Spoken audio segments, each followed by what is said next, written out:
ఆదిత్యాయ చ సోమాయ మంగళాయ బుధాయ చ గురుశుక్రశనిభ్యశ్చ రాహవే కేతవే నమః.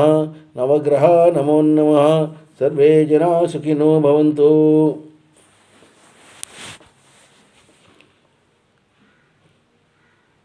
ఈ సంవత్సరం రాబోయేది పరాభవనామ సంవత్సరం.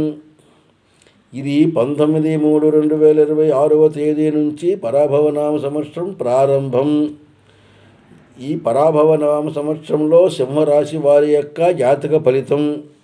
పరాభవనామ సంవత్సరంలో సింహరాశి వారికి ఆదాయం, సింహరాశి వారంగా మఘా నక్షత్రం, పుబ్బా నక్షత్రం, ఉత్తర నక్షత్రం సింహరాశి. మఘ 1, 2, 3, 4 పాదములు, పుబ్బ 1, 2, 3, 4 పాదములు, ఉత్తర 1 పాదం కలిపి సింహరాశి అగును. ఈ సంవత్సరం మఘా నక్షత్రానికి 1 0 ఉంది, పుబ్బా నక్షత్రానికి 1 0 ఉంది, ఉత్తర నక్షత్రానికి 0 లేవు. ఆదాయము 5, ఖర్చు 5, రాజపూజితం 7, అవమానము 7. శని ఈ సంవత్సరం అష్టమ స్థానాధిపతి అవుతున్నాడు. మరి గురుడు వ్యయాధిపతి అవుతున్నాడు, కొంత లాభాధిపతి కూడా అవుతాడు.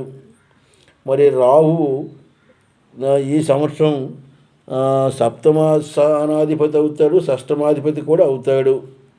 తర్వాత మిగతా గ్రహముల గోచార ఫలితం వలన సింహరాశి వారికి కొంత అనుకూల పరిస్థితుల్లో ఉంటాయి. శని ప్రభావం వలన కొన్ని ఆటంకాలు జరుగుతాయి. తర్వాత కొన్ని సమస్యలు కూడా ఏర్పడతాయి, కొన్ని ఇబ్బందులు ఇక్కంట్లు కూడా చూపిస్తాయి. కానీ సరాసరిగా ఫలితంలో కొంతవరకు మేలు కలుగుతుంది. ఆదాయము, వ్యవహారంలో అన్నీ అనుకూలంగా ఉంటాయి. ఖర్చులు ఉన్నప్పటికీ కూడా అనుకూల పరిస్థితులు బాగానే ఉంటాయి. అయితే ఈ చదువుకున్నటువంటి విద్యార్థులకు కూడా మార్కులు అనుకూలంగా ఉంటాయి. వివాహం కానిటువంటి స్త్రీ పురుషులకు కూడా సంబంధాలు గట్రా జరిగి వివాహం జరుగుతాయి.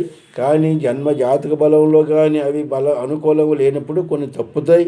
మరి ఉద్యోగ ప్రయత్నాల్లో కూడా అదేవిధంగా జన్మ జాతక బలంగా ఉన్నప్పుడు గోచార బలం బట్టి మీకు అనుకూలంగా సాఫల్యంగా అన్నీ అనుకూలిస్తాయి. మరి ఈ సంవత్సరం సింహరాశి వారికి అయితే అనుకూలంగా ఉంది, కానీ పెద్ద నష్టయోగం మాత్రం కాదు. మరి మీరు మీ జన్మజాతకం అనేది చూసుకోవలసింది ముఖ్య అవసరం. మీ యొక్క జన్మజాతకం మీ దగ్గరలో ఉన్న జ్యోతిషులకు కూడా చూపించుకోండి. మీ యొక్క అంతర్దశానాథుల యొక్క జన్మజాతకంలో ఫలితం బట్టి మీరు మీ యొక్క గోచార ఫలితం బట్టి మీరు ముందుకు సాగండి. ఒకవేళ మీ దగ్గర మీకు కానీ మా మీద నమ్మకం ఉన్నప్పుడు మీ జాతకం కానీ పుట్టిన తేదీ సమయం కానీ మా యొక్క ఫోన్ నెంబర్కి వాట్సాప్ చేయండి. మీకు వివరాలు పూర్తిగా వాట్సాప్ ద్వారా పంపిస్తాం. మీ యొక్క జన్మ జాతకం బట్టి అంటే రాబోయే పరాభవనామ సంవత్సరంలో ఫలితమే కాకుండా భవిష్యత్తు ఫలితాలు కూడా తెలియజేస్తాం. మీకు ఇది తెలియజేస్తున్నాం. మా ఫోన్ నంబర్కి కాంటాక్ట్ చేయండి. మీకు పరాభవనామ సంవత్సరం శుభాకాంక్షలు తెలియజేస్తున్నాం.